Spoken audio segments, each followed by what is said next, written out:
नमस्कार। आज मैं एमडी सर ये वीडियो स्पेशली पेरेंट्स के लिए बना रहा हूँ। कुछ ऐसी जानकारियाँ देना चाह रहा हूँ। वैसे तो आप लोग काफ़ी जानकार हैं, फिर भी मुझे जो लगा कि इन बातों को आप लोगों के सामने रखूँ, इसीलिए मैं ये वीडियो बना रहा हूँ। सबसे पहले तो मैं ये बता दूँ स्पेशली 10 क्लास के स्टूडेंट के पेरेंट्स को कि सीबीएसई कॉम्पिटिटिव स्कूल 10 तक नहीं 12 क्लास तक यहाँ पढ़ाई होता है, वो भी पीसीएम और पीसीबी यानी physics chemistry math, physics chemistry bio के साथ दो सब्जेक्ट को लेकर के हम लोग चलते हैं। जो बच्चे इंजीनियरिंग में जाना चाहते हैं, जो बच्चे मेडिकल में जाना चाहते हैं यानी जेई और नीट, एकेडमिक के साथ साथ पढ़ाई 12 बोर्ड के साथ साथ हम लोग जेई और नीट दोनों का प्रिपरेशन कराते हैं पूरी तरह से। बहुत सारे पेरेंट्स जानते भी हैं, बहुत सारे नहीं भी जानते होंगे, तो ये मैं जानकारी देना चाहता था। साथ ही स्कॉलरशिप टेस्ट है बच्चों का 12 जनवरी को, जिसमें 1 से लेकर 12 क्लास तक के बच्चों का है।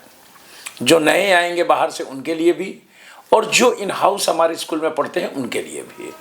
आप जरूर उस फॉर्म को भरें और स्कॉलरशिप का लाभ उठाएं। यह स्कॉलरशिप आपके लिए है।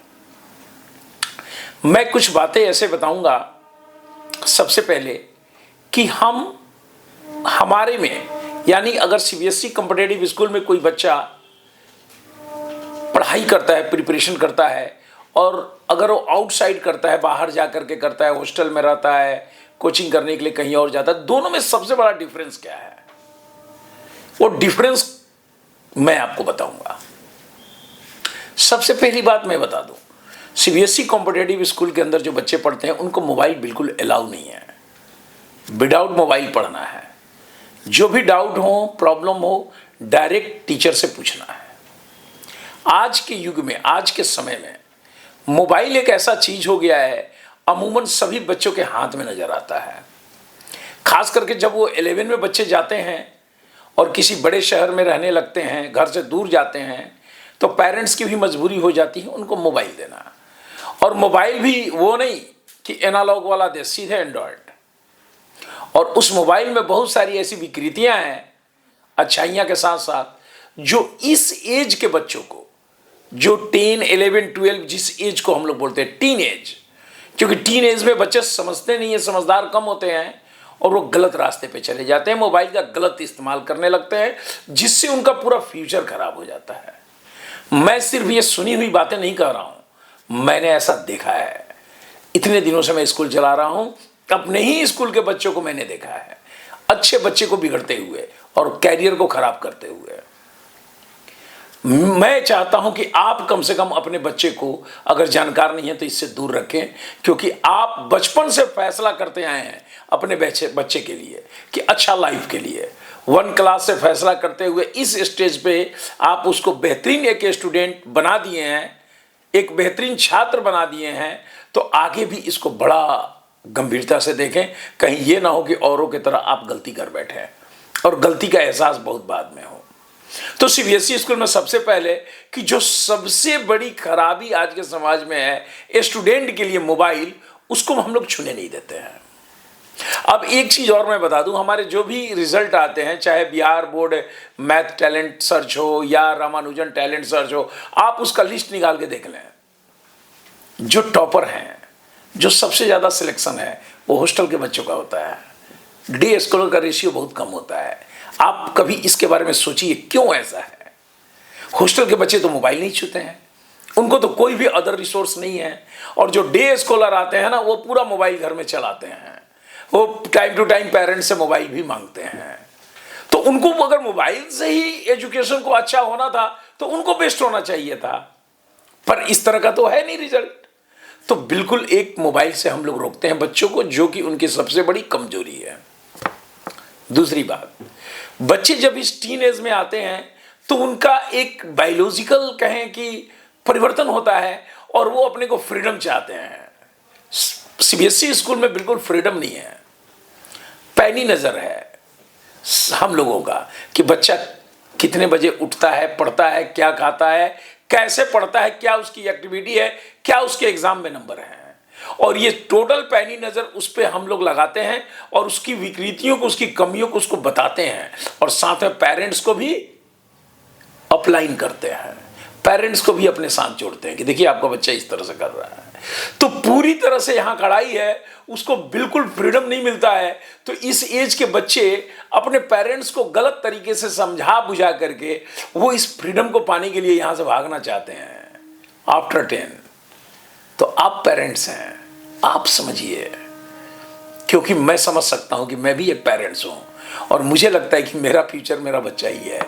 बिल्कुल आपको भी ऐसे ही लगता होगा। जो स्कूल पे आप इतना ट्रस्ट करते हैं 10 क्लास तक, उसके आगे भी आपको ट्रस्ट करना चाहिए, क्योंकि पूरी कड़ाई से हम काम करते हैं। और एक जानकारी, अगर कोई ऐसे बच्चे हैं, पेरेंट्स हैं, जो अपने बच्चे को विदेश पढ़ने के लिए भेजना चाहते हैं, वो भी विदेश में टॉप इंस्टीट्यूट, टॉप कॉलेज, मैं वैसे कॉलेज की बात नहीं कर रहा हूँ जिसका कोई रैंक ही नहीं है, मैं टॉप की बात कर रहा हूँ, यानी टॉप 20, टॉप 30 कॉलेज, इंजीनियरिंग का क्षेत्र हो या मेडिकल का क्षेत्र हो। सीबीएसई स्कूल पूरी तरह से उनके लिए डॉक्यूमेंट्स भी तैयार करेगा और उनका भेजने का पूरा प्रबंध करेगा। और सिर्फ डॉक्यूमेंट्स नहीं, उसका एग्जाम, या लैंग्वेज का एग्जाम हो, टफेल या आइलेट्स, या सेट का एग्जाम, क्योंकि सेट का एग्जाम भी देना पड़ता है, उस सेट के एग्जाम की भी पूरी तैयारी होगी। और पूरी तैयारी हम लोग करते हैं और बच्चों को फॉरेन भेजने का काम करते हैं। इसकी पूरी तैयारी अपने विद्यालय में, आपको कहीं जाना नहीं है इसके लिए। तो मैं ये भी जानकारी देना चाह रहा था कि जो बच्चे बीटेक विदेशों से करना चाहते हैं, टॉप संस्था से करना चाहते हैं, अदरवाइज उनको रिजल्ट तो निकालना ही होगा, नंबर तो लाना होगा। स्कॉलरशिप भी हम दिलवाएंगे, लेकिन स्कॉलरशिप नंबर के ऊपर होता है। तो वैसे जो बच्चे हैं उनकी पूरी गाइडलाइन हमारे यहाँ मिलेगा, आपको कहीं जाने की ज़रूरत नहीं है। ये महत्वपूर्ण बात थी जो मैं पेरेंट्स को बताना चाह रहा था, इसी के लिए मैंने वीडियो बनाया था। और आपका बच्चा है, फैसला आपका होगा। आप बहुत सोच समझ करके इस एज, टीन एज पे बच्चे का फैसला लें। आपके एक फैसले के चलते ऐसा ना हो कि उसका भविष्य बिगड़ जाए। मैं कितने बच्चे को, मैं नाम सिर्फ नहीं लेना चाहता, अपने ही स्कूल के मैं देखा हूँ और देख रहा हूँ कि उनकी स्किल यहाँ पर क्या था और आगे स्किल उनका क्या हो गया, मुझे नजर आ रहा है। और मैं गिरते हुए देख रहा हूं। और रीजन, एक तो मोबाइल, दूसरा वहां का माहौल,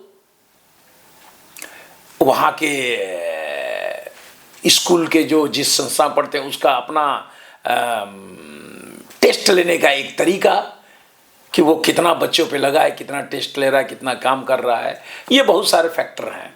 तो एक बार जरूर आप इसके बारे में सोचें।